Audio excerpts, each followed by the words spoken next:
Hi, everyone. Hope you're enjoying your spring break with your children and having some good times with them. I have with my granddaughter. Today, we're going to talk about a couple different things.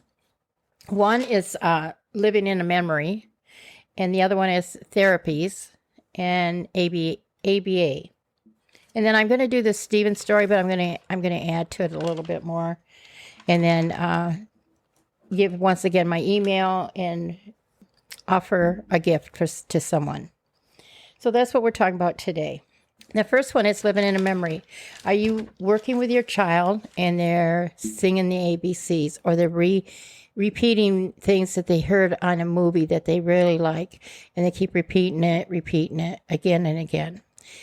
As you're trying to work with them, you may be working on ABCs, maths, or whatever, and they're living in memory and they keep repeating stuff. Let them know you're living in a memory and you need to stop, and we need to focus on here. Look at here. And sometimes you can take those, like if they like characters or whatever it is, and kind of put it with the paper. Say, look, we're looking at this word or this math problem, and kind of get them back into focus and out of that memory.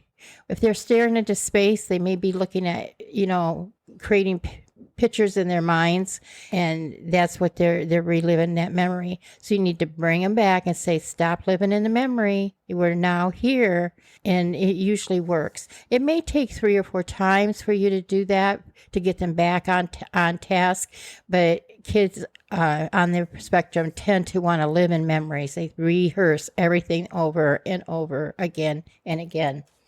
Sometimes I think that is also a technique that they use to kind of relax themselves, to calm themselves, that they enjoy doing that. So there's really not anything, I don't feel, that wrong with it, but when you want them to focus on what you want, you have to just let them know, stop living in a memory. Okay, the second thing I want to talk about is therapy. And I'm going to talk a little bit about something else kind of tied into that.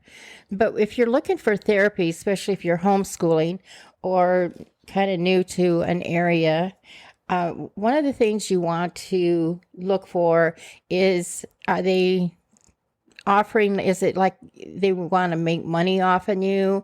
Is it a sales, or is it research based? If it's sales, you may not want to do that. But if it's research-based, then that's great. But you need to ask some questions. What data have they have? Sales would not have no data. They're just making money. If they are research-based, then it should be published. And if they're like over-promising, like it seems too good to be true, it probably is. And that's another red flag. Does the data show the effects, or are the effects very slow? That's something else you want. Did it take 2 years to accomplish one small thing? That's something else you want to look at the data. Is it scientifically proven? Is it evidence based? Can they prove their results? Can they show that they've done it and prove their results? And how many studies have they done? 5 to 10 on each behavior is what you kind of want to look for. What type of kids do they have? Because there's all different kinds of types. So you need to find out what kind of kids are they working with? Did any of these studies were like your child? Did they work on behaviors that like your child? Because if it's not the same, then it's not going to do you any good.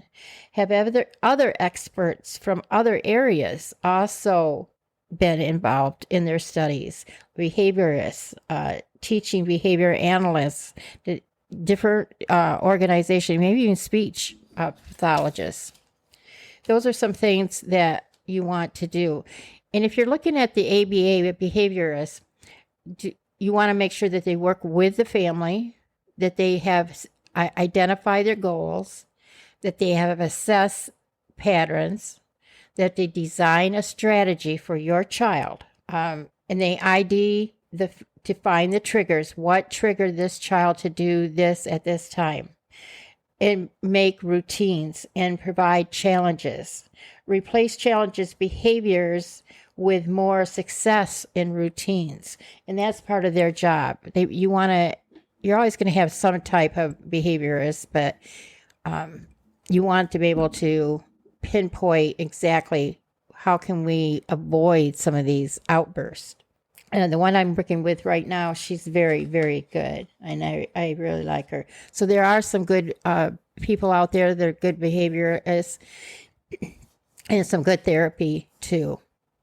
The other thing is that I want to talk about today is one of the things that I've noticed since I've been doing this, and I've kind of put it on Facebook and stuff, how many of organizations or people are tuning in or trying to sell something, basically is what I'm trying to say.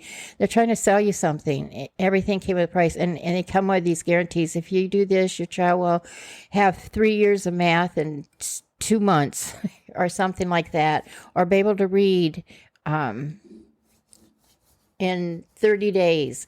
And some of it is, I just wondered, does that sound right? But all of them have, like, you pay $50 a month, or you pay $30 here for this, or they make these kits that you can make for $10 or get at a dollar store, and they're charging $40, $50. And I was just kind of blown away with some of the stuff that I'm seeing now on Facebook regarding kids that are on the spectrum. So it's what I'd like to do is I'd like to offer up anyone that contacts me through my email, which is gdebra055@gmail.com. If you send me the information, like your address and how old your kid is and where you're working at, I wouldn't mind sending you a kit of a task box for free. I'm not going to charge anybody. I'm not saying that I don't want to get support for this and be able to at least pay for what I use and stuff like that, but I don't want to gouge parents either. This is about, trying to be just one small voice and try to help people, not try to put my hand in your pocket. Like, you probably feel like everybody's got their hands in your pockets right now. So I'm hoping that can be some help to a family. And I may do that. I think I'm going to do that like once a month, offer something free, and I'll do the shipping and everything. You don't have to pay for nothing. And it doesn't matter, anywhere in the United States and Canada is fine. So I want to talk about the story that I said of Stephen, and some of you may have heard it, and some of you, this may be new. So I'll start at the beginning. But this was I just finished my first year teaching, and the class that we were coming up with was pretty rough. There were some students in there that was pretty challenging. And so my para asked me, what are we going to do next year? How are we going to handle this? And I said, don't worry about it. I'm going to pray about it. And we're going to fill the room with angels. And I kind of just left it at that. And nothing else was said. And then we began the second year of my teaching. And we got that class. And they were some pretty good challenge students in there that we had to deal with. And there was I made these books of dot math, and on the front of it was all these little boys and girls in the front of it. And I gave each one child their own little booklet, and they got to decorate the kids, and so they could decorate their books and color it and things like that. So about a month after that, we still had the booklets, and they were working on them, and it was getting ready for open house. It was open house. So we were getting ready for that, and I was getting my room ready, and they put their little booklets on the table and everything. And I looked down at little Stephen's book, and behind each little boy and girl, he had put angel wings behind that. And my para, she didn't believe, and she was a Christian too, but she didn't believe it. She said, no, there's no, she didn't believe that there was angels, because I kept saying, see, we have an angel in our room. And then when I showed her that, she was kind of shocked. But I told this story also in a group at church. We were talking about autistic kids, and I didn't know it at the time, but there was a parent there, and she came up afterwards and she talked to me, and she said, your story really touched my heart. And she said, because sometimes he's kind of stares off to space.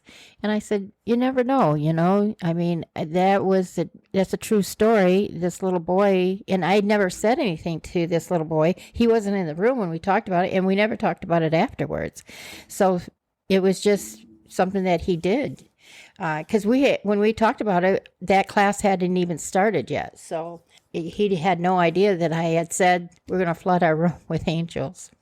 So, and I used to pray in my room and sit in each child's desk and pray for them.